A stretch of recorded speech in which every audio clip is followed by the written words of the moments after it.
जॉबला लागलो, 3,000 पगार 15 वर्ष शिकल्यावर. ते म्हणले, मी म्हणलं पगार? ते म्हणले वाढत ना, अनुभव घे. 6 वर्ष घेतला, 30,000 झाला. एक लाईफ मध्ये प्रॉब्लेम आला, हॉस्पिटलचा ऑलमोस्ट 5.5 लाख रुपये खर्च झाले. भाऊचा उजवा पाय इथून कट करावा लागला 18 वर्ष वयात.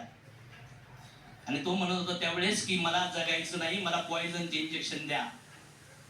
आपल्या वडील व्यवस्थित असताना सुद्धा आपल्या आईला आपल्याला आनंद देऊ नाही शकले, तर मी आता काय करू जीवनात? नाही होणार. त्यावेळेस मी बेशुद्ध पडलो होतो.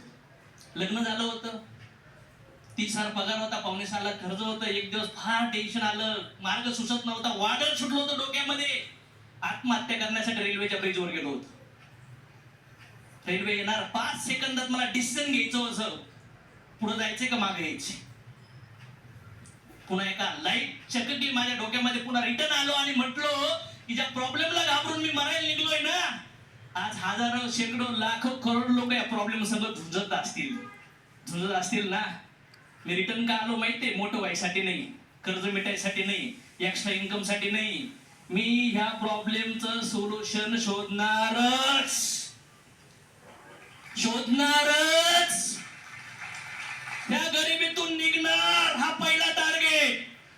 दुसरा टार्गेट होता ही गरिबी